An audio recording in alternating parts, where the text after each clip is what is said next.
Good afternoon, I'm Katie Wilson and you are watching A News. Let's see the headlines. US President Donald Trump visits Saudi Arabia to kickstart Middle East trip. European countries call for a ceasefire to secure peace between Russia and Ukraine. ICAO rules that Russia violated international air law in the downing of flight MH17.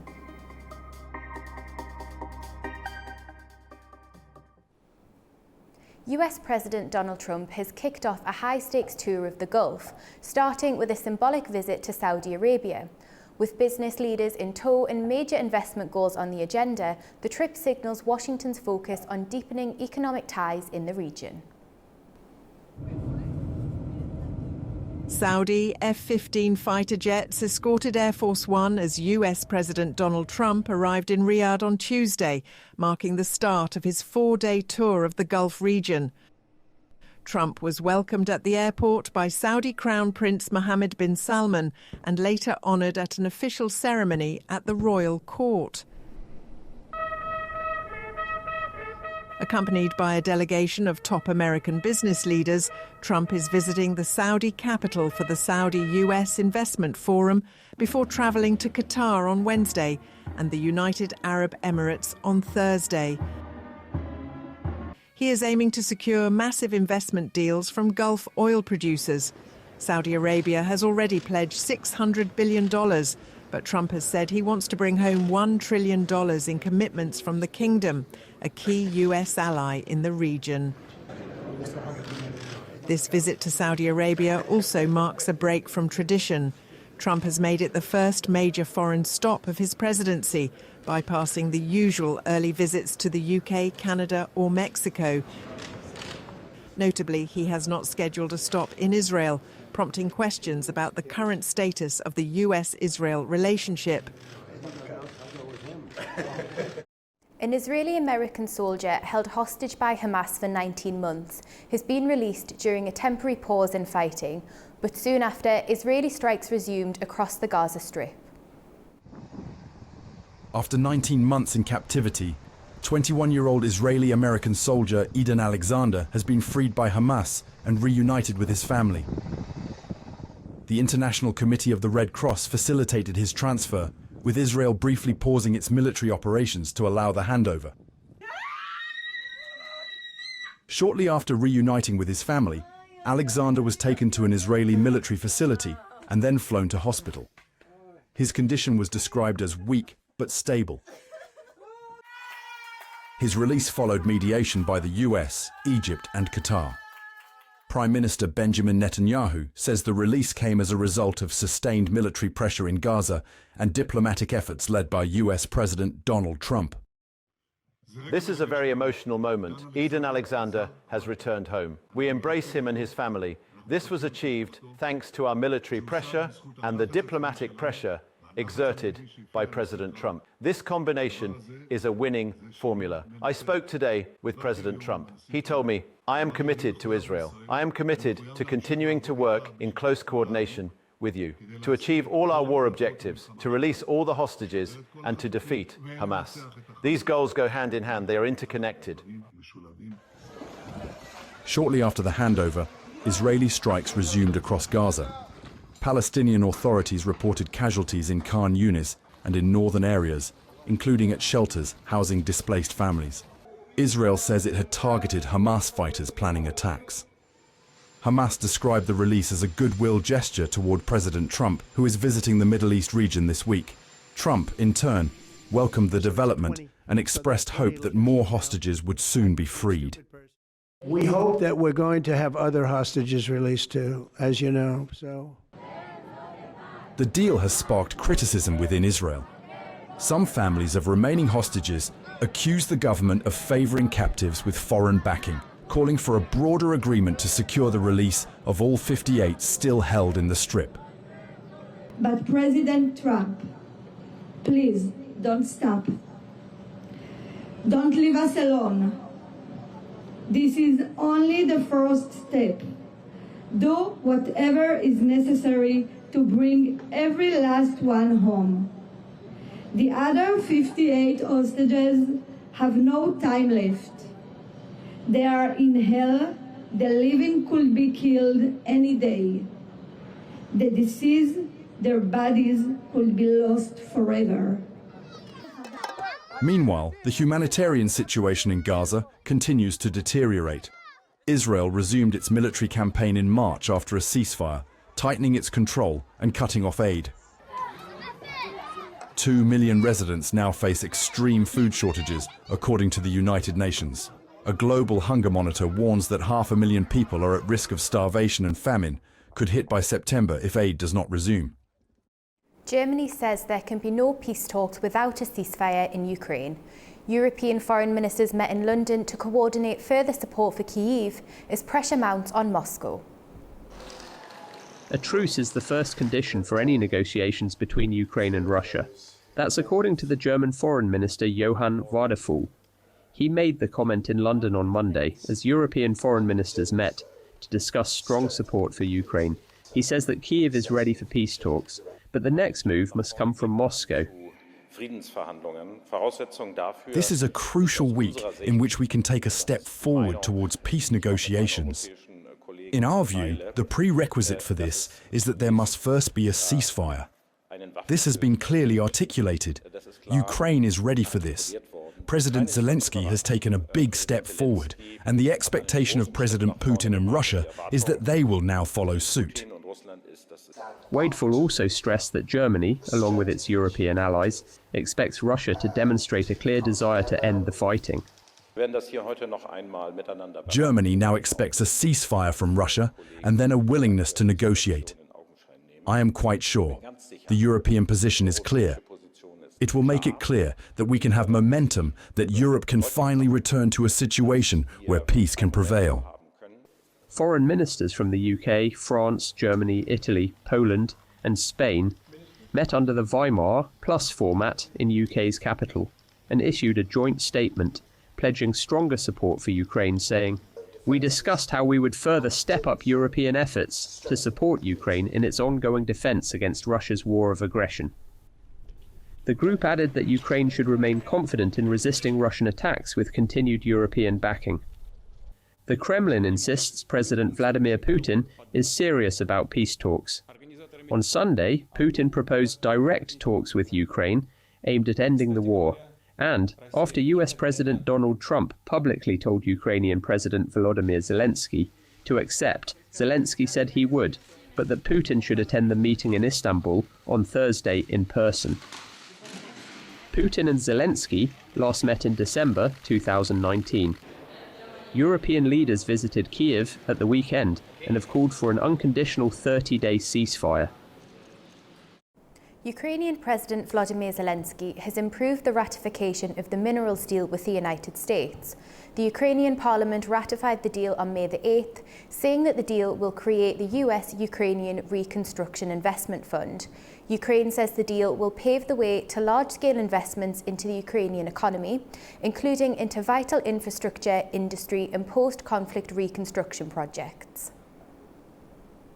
In his first speech after the ceasefire, Indian Prime Minister Narendra Modi stated that military action against Pakistan is only paused and could resume if another terror attack happens. The statement has drawn sharp criticism from Pakistani lawmakers, with Islamabad calling it provocative and irresponsible. Hira Mustafa reports from Islamabad. Pakistan's defense minister has strongly criticized Indian Prime Minister Narendra Modi following his first public remarks after a US-brokered ceasefire between the two South Asian rivals last week. In a statement, the Pakistani minister accused Modi of promoting terrorism globally, specifically citing alleged Indian involvement in targeting Sikh activists abroad, including in Canada. He went as far as labeling the Indian Prime Minister a certified terrorist who foments instability beyond India's borders. Prime Minister Modi's comments came in the wake of Indian military strikes last week on what New Delhi claimed were terrorist camps across the border.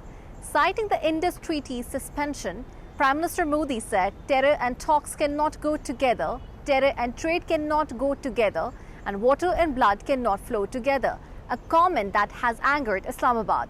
Pakistan, however, denies the presence of militant infrastructure in the targeted areas and insists that Indian strikes hit civilian locations. The two countries had already strained ties, and the recent escalation threatened to spiral out of control until the United States intervened to broker a ceasefire. Following the ceasefire, both countries' Director Generals of Military Operations agreed on Monday to halt any crossfire and scale down forces at the line of control.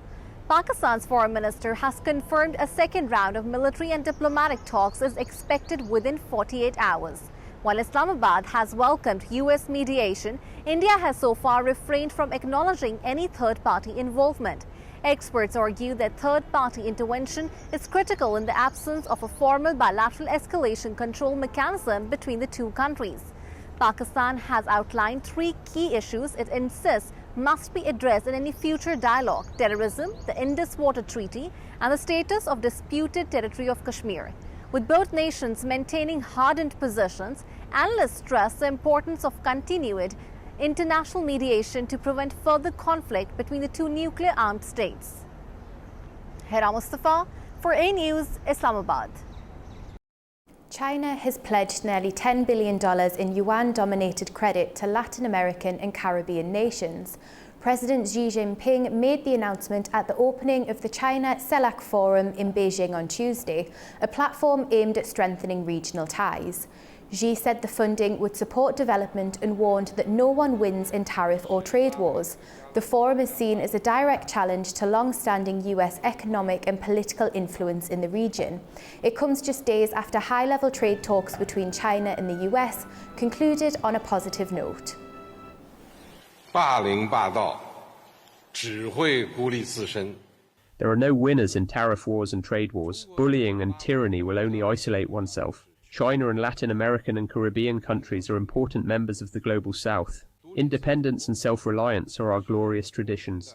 Development and revitalization are our natural rights. Fairness and justice are our common pursuits. 是我们的天然权利.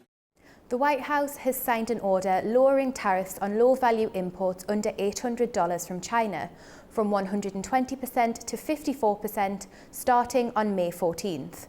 The move follows trade talks in Geneva and signals a tentative truce in the ongoing US-China tariff standoff. In financial markets, the dollar fell and US stock futures rose after April inflation came in lower than expected, easing market fears sparked by President Trump's earlier tariffs. However, concerns remain over long-term supply chain stability and a drop in manufacturing orders. Joining us now to discuss the latest on US-China tariffs is Pascal De Lima, Chief Economist at Business Knowledge Management Consulting. Thanks a lot for joining us. Now, does this easing of tariffs mark a full reset in US-China relations, or is it simply a pause? A full reset? No, not quite. We are not witnessing a geopolitical springtime between Washington and Beijing. What we are seeing, however, is a tactical pause, a moment of calibrated restraint, not a structural reconciliation. The key difference lies in intent versus necessity. The US and China remain fundamentally opposed in terms of political models, technological standards, and sphere of influence, and the rivalry is intact.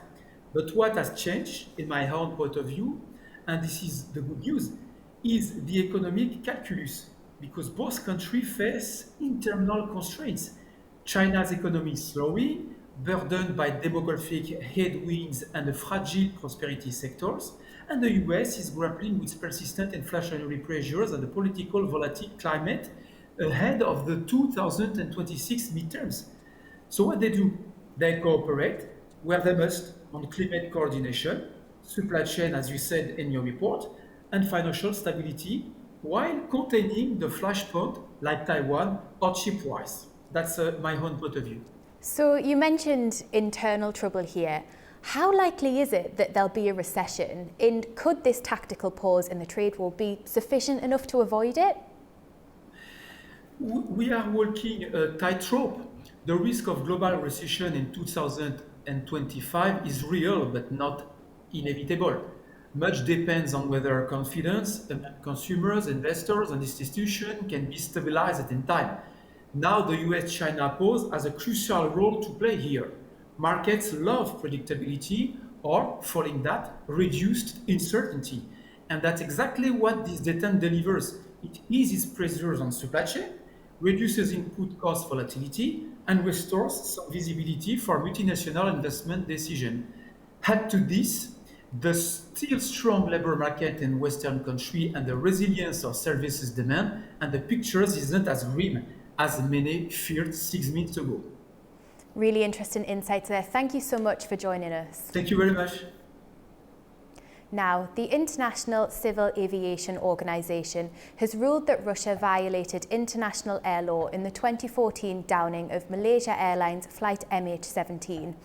ICAO's council said Russia failed to meet its obligations under the Chicago Convention, which prohibits using weapons against civilian aircraft. The ruling followed a case by Australia and the Netherlands over the shooting down of MH17 over eastern Ukraine. A full decision document will be released later. Earlier today, A News' Bakhtiar Hassanov discussed the ICAO ruling on MH17 with aviation lawyer Andriy Guk. Andriy shared his insights on the ruling, Russia's reaction to it, and what it signals about the global aviation community's readiness to confront politically sensitive incidents. Actually, it's not the first move by ICAO against Russian Federation, because back in 2022, ICAO already imposed red flag to Russia, and only a few states in the world has the status of the state that is not capable to provide air safety for civil aircraft. It's like Congo, and actually that's it. Besides, Russia was dropped off from the Council of ICAO also in 2023 and was not re-elected to this Council of ICAO.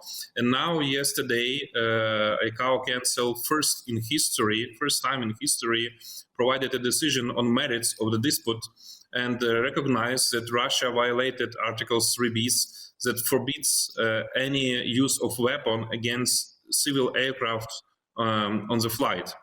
So it's like unprecedented decision, and in fact and in law, Russia is deemed to be violated the Chicago Convention. What are the consequences? Of course, Russia is denying even this decision and denying the ICAO Council ruling, but now we can say that eventually all states that are involved in international civil aviation knows what happened, and Russia is responsible despite all the rejection. And eventually, probably when it will be some changes in Russia, but this decision still will be enforced, and Russia will have to pay compensations to those states involved, in particular Netherlands and Australia, and to victims, relatives of the victims. So eventually we can expect that the variety of different international decisions, Hague Court decision, ICAO Council and International Court of Justice, and numerous sanctions of all the states all over the world will eventually result in responsibility that Russia will have to bear and have to pay.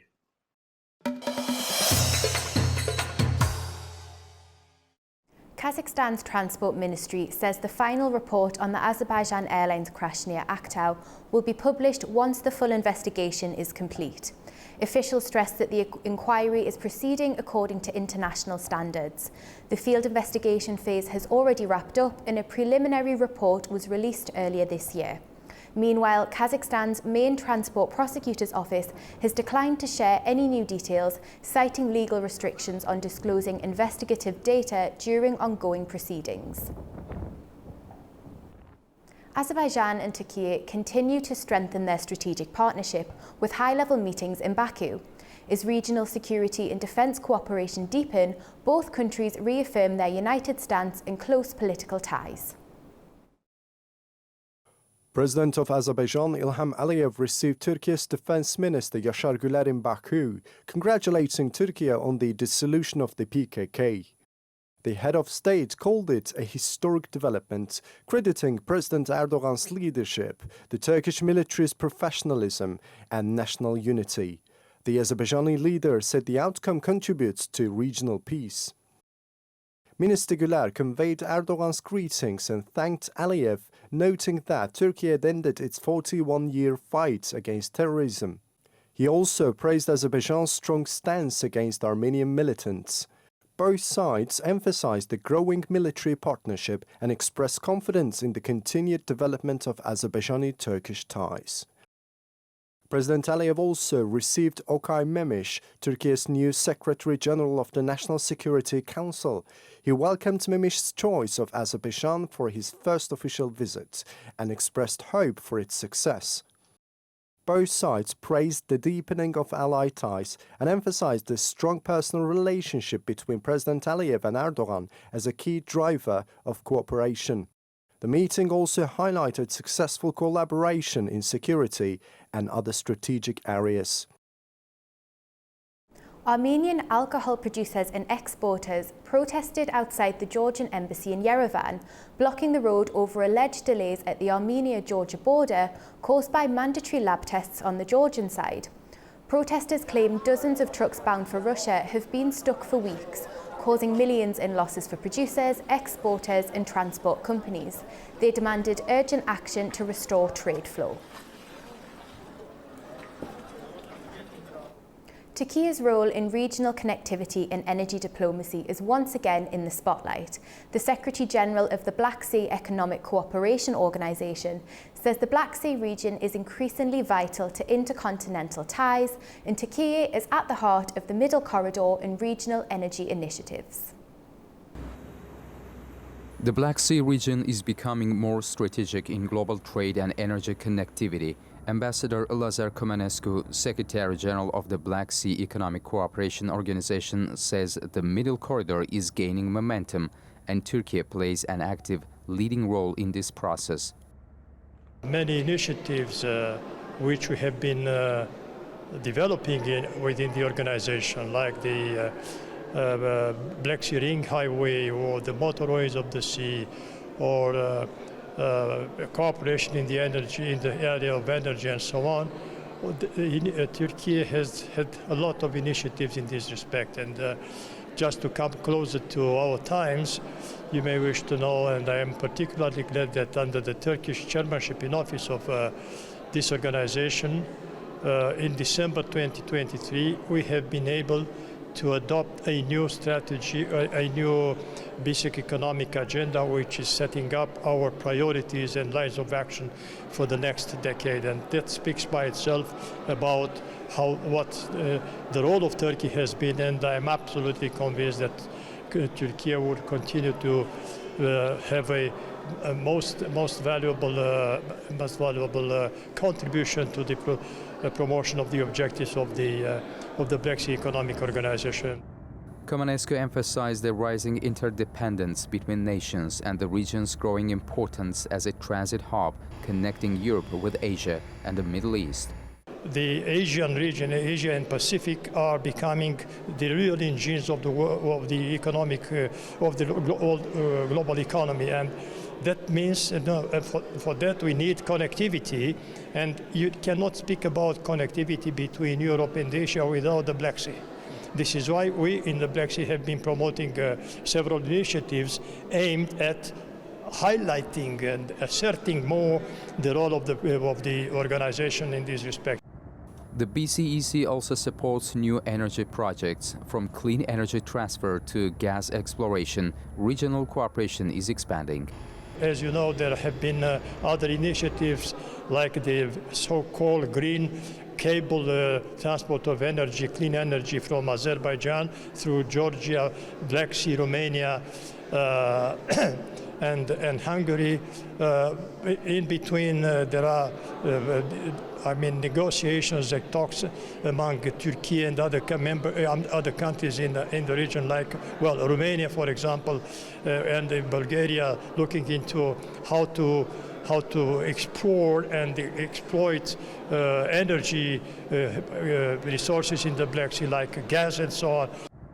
With 13 member countries and a combined population of 350 million, the Black Sea Economic Cooperation Organization sees the region as a global hub, both as a market and a gateway. From energy corridors to transport highways, the Black Sea continues to shape the future of regional integration. And as Ambassador Kumanescu underlines, Turkey is right at the center of this transformation. That's all we have for now. Thank you for watching and stay tuned to A News.